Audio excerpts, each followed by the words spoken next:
Well, let's continue with the weather story, but perhaps the not so beautiful side of things now as temperatures continue to drop across the country. Authorities are flagging the high risk of deadly fires, now synonymous with winter in South Africa's informal settlements. National Disaster Management Centre head is Elias Sithole, who joins us now via the virtual platform. Mrs. Sithole, good evening to you. Thank you so much for your time. And we talk about this weather in beautiful terms for tourists, but there are people who live in informal settlements and it's not such a beautiful weather to experience. How are you preparing to help those people? Good afternoon, Lori. Good afternoon to the viewers.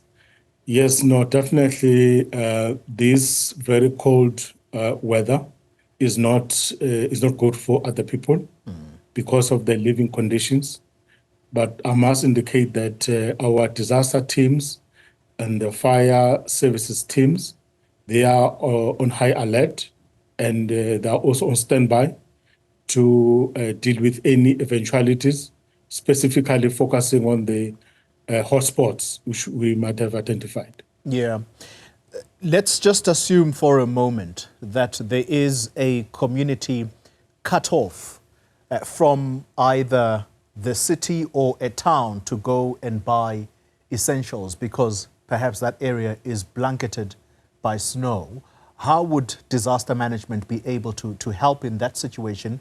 Or is that where municipal authorities fit into the picture? Yeah.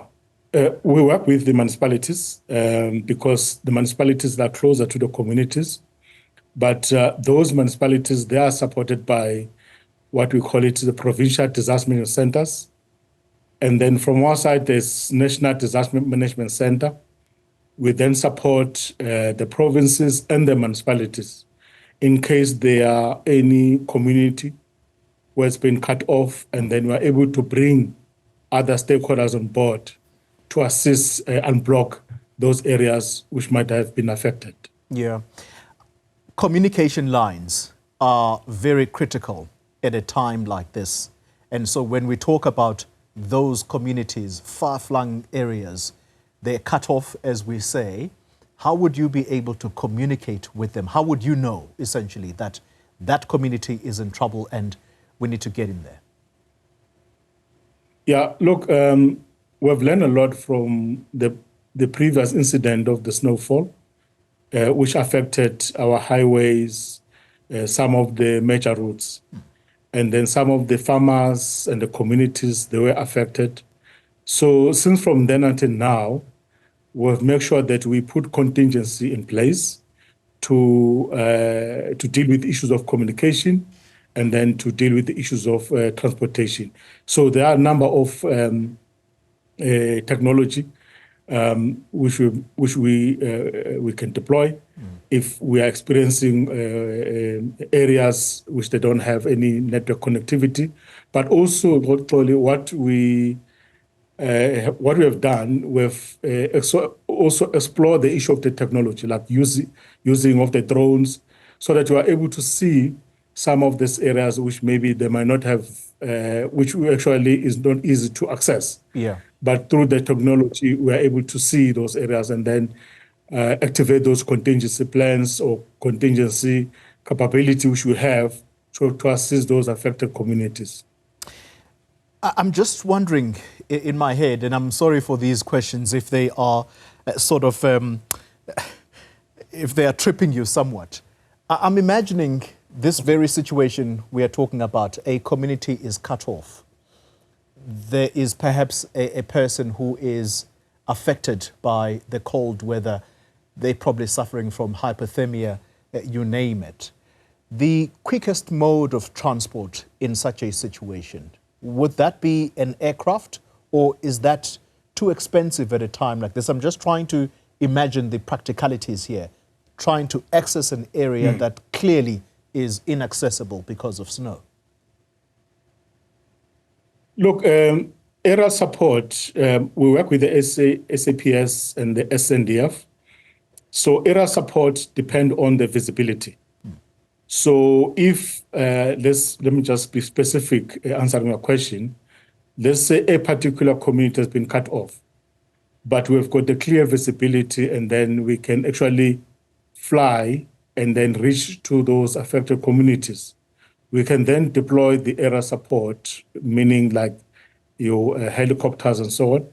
But if sometimes the visibility is not good and it's very dangerous to fly, then we might see whether we can use other means in terms of reaching those communities, which means we might use the better urban and search rescue vehicles so that they're able to travel those difficult conditions roads to reach those affected communities. Let's wind down the conversation and talk about last year. Key lessons that you learned from that period. I think it caught everyone by surprise, particularly the snow effect in September last year. How adequately have you prepared yourselves this time around, taking lessons from that period? Yeah, key lesson from the previous incident is that in the previous incident, we communicated hoping that the motorists, they will actually comply, and then only to find that some of the motorists, and then they end up taking chances and they end up being stuck on the roads. So this time around, our disaster teams, they're on standby. As and when the conditions on the ground, we see that it's changing, we'll be able to close those roads so that we avoid a situation where the vehicles, they end up being stuck in the snow. So we have mechanism in place, working with security clusters to make sure that we are able to control those routes which we might have identified as problematic in terms of the snowfall, and then we're able to close those roads so that at least no one is trapped in those areas. Yeah. All right. As we close off, already we are talking in Berkeley East, that's in the Eastern Cape. We saw those visuals. Yeah. The area is completely blanketed. I'd be interested to know what your advice is. And then closer to KZN, this is the Harry Smith area, just as a way of admitting that I was one of those who didn't listen to you last year. I was caught in September last year in Harry Smith, completely couldn't move, slept at a garage. What would your advice be to motorists who plan to take these routes, going wherever they would be going?